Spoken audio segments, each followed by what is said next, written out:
오늘 저녁 넷플릭스 뭐 볼까 고민하고 있나요? 소파에 앉아 리모컨을 들고 빨간 N 로고를 누르는 건 이제 너무나 익숙한 일상이죠. 수많은 영화와 드라마가 눈앞에 펼쳐지는 세상.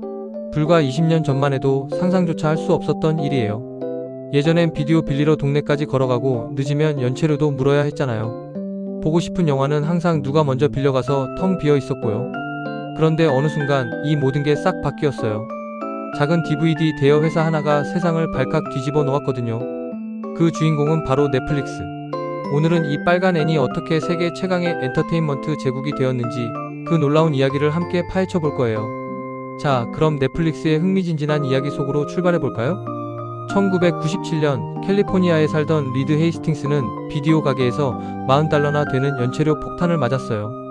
영화 한 편값보다 비싼 연체료에 화가 난 그는 번뜩이는 아이디어를 떠올렸죠.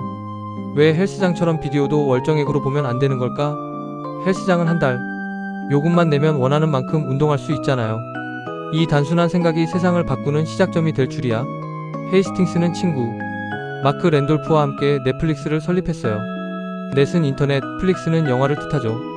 당시엔 DVD라는 새로운 매체가 등장했는데 얇고 가벼워서 우편으로 보내기 딱 좋았답니다. 넷플릭스의 사업 방식은 정말 간단했어요. 고객이 온라인으로 DVD를 주문하면 우편으로 슝 배달해주고 다 보면 다시 봉투에 넣어 우편으로 슝 보내면 끝. 연체료나 반납, 기한 같은 귀찮은 건 전혀 없었죠. 한 달 요금만 내면 마음껏 볼 수 있었으니까요. 사람들은 넷플릭스에 열광했어요. 비디오 가게까지 힘들게 가지 않아도 되고 빌리려는 영화가 항상 대여 중인 상황도 피할 수 있었으니까요. 넷플릭스는 정말 빠르게 성장했답니다.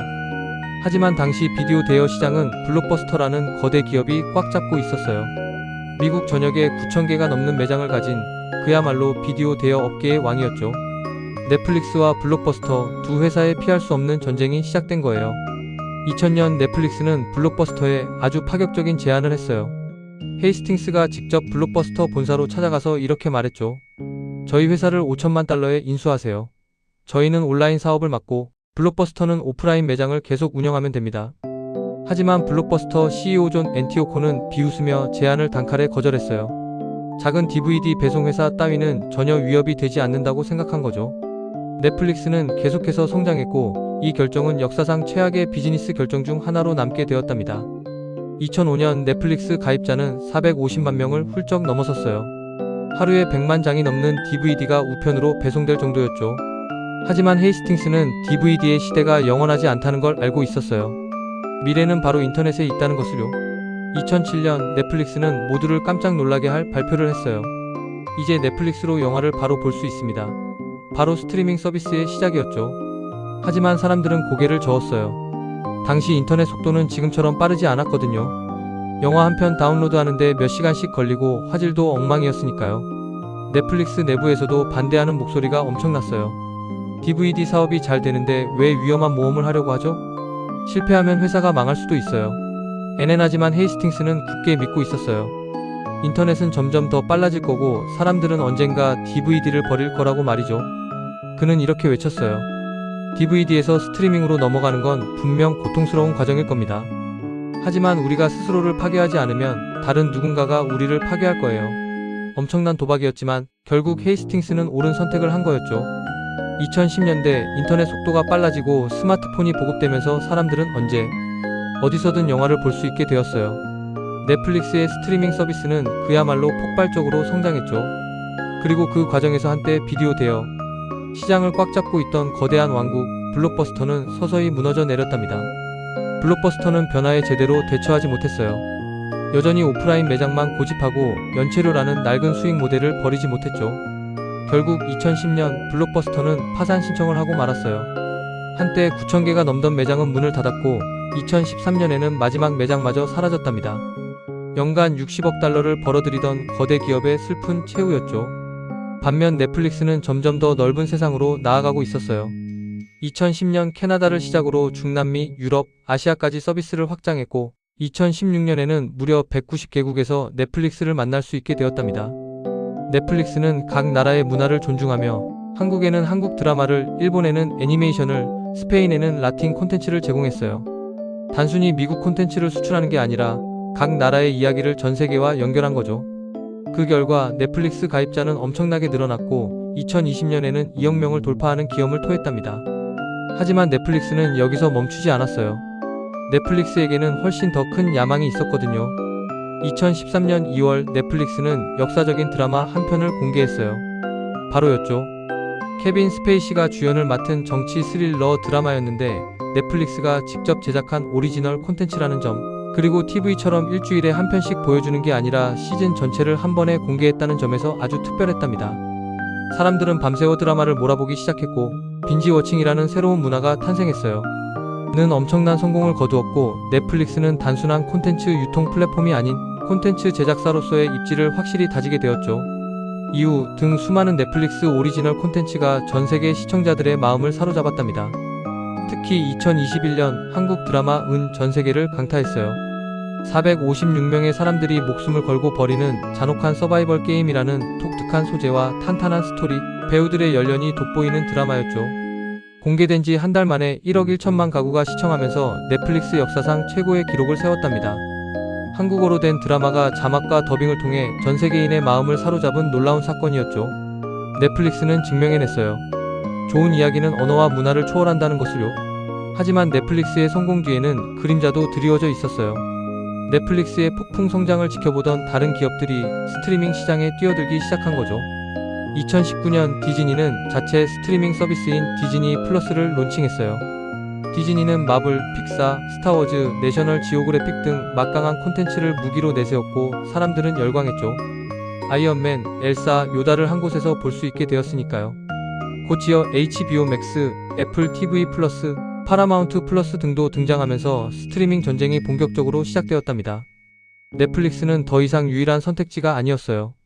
경쟁사들은 넷플릭스의 콘텐츠 제공을 중단하기 시작했고 한때 넷플릭스에서 볼 수 있었던 마블 영화들이 하나둘씩 사라졌죠. 넷플릭스는 오리지널 콘텐츠 제작에 더욱 많은 투자를 해야 했고 2022년에는 콘텐츠 제작비가 무려 170억 달러에 달하기도 했답니다. 설상가상으로 코로나19 팬데믹이 끝나면서 가입자 증가세가 꺾이고 일부 지역에서는 가입자가 오히려 줄어들면서 넷플릭스의 주가는 폭락했어요. 사람들은 이제 넷플릭스의 시대가 끝났다고 수군거렸죠. 하지만 넷플릭스는 다시 한번 변화를 시도했어요. 2022년 11월 넷플릭스는 광고를 포함한 저렴한 요금제를 새롭게 선보였어요. 한때 광고 없는 쾌적한 시청 경험을 자랑하던 넷플릭스가 광고를 도입한 건 엄청난 변화였죠. 많은 사람들이 놀랐지만 결과는 성공적이었어요. 가격에 민감한 소비자들은 저렴한 광고 요금제를 선택했고 넷플릭스는 광고 수익이라는 새로운 수입원을 얻게 되었죠. 이와 동시에 넷플릭스는 계정 공유 단속을 시작했어요. 하나의 계정을 여러 가구가 나눠 쓰는 것을 막은 건데 처음에는 반발이 심했지만 결국 많은 사람들이 개별 계정을 만들면서 넷플릭스의 수익은 오히려 늘어났답니다. 넷플릭스는 게임 시장에도 진출했어요. 등 인기 시리즈를 게임으로 만들어 제공했는데 넷플릭스 구독자라면 누구나 추가 비용 없이 게임을 즐길 수 있었죠. AI 기술에도 적극적으로 투자했어요. 넷플릭스의 추천 알고리즘은 이미 유명했지만 AI 기술을 통해 더욱 정교해졌답니다. 사용자가 뭘 좋아하는지, 언제 시청하는지, 어떤 장르를 선호하는지 등을 분석해서 맞춤형 콘텐츠를 추천해주는 것은 물론이고 썸네일 이미지까지 개인별로 다르게 보여주는 놀라운 기술을 선보였죠.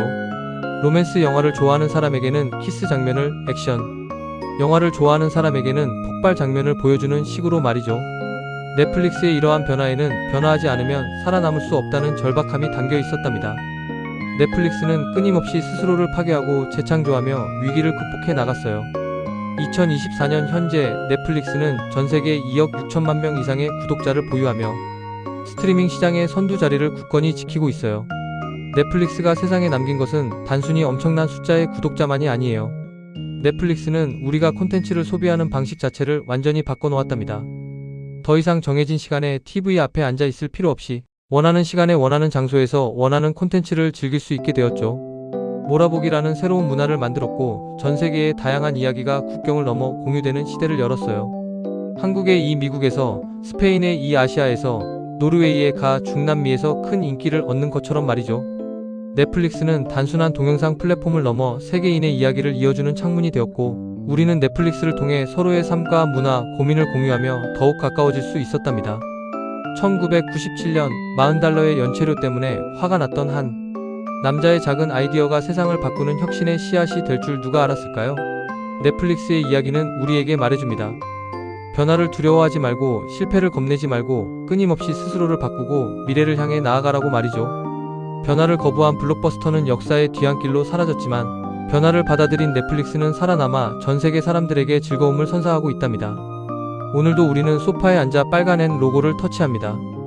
넷플릭스에는 수많은 이야기가 우리를 기다리고 있어요. 어떤 이야기는 우리를 웃게 하고 어떤 이야기는 울게 하고 또 어떤 이야기는 우리에게 깊은 감동과 깨달음을 선사하죠. 넷플릭스는 우리 시대의 이야기책이자 전 세계가 함께 보는 거대한 스크린이며 작은 시작이 얼마나 큰 변화를 만들어낼 수 있는지 보여주는 살아있는 증거랍니다. 오늘 하루 어떠셨나요?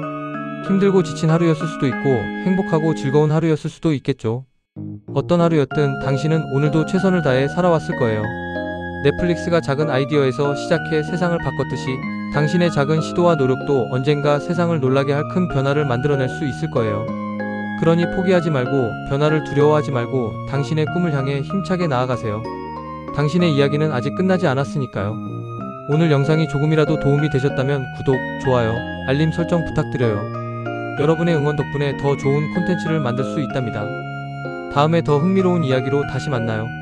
오늘도 정말 고생 많으셨습니다. 편안한 저녁 보내세요.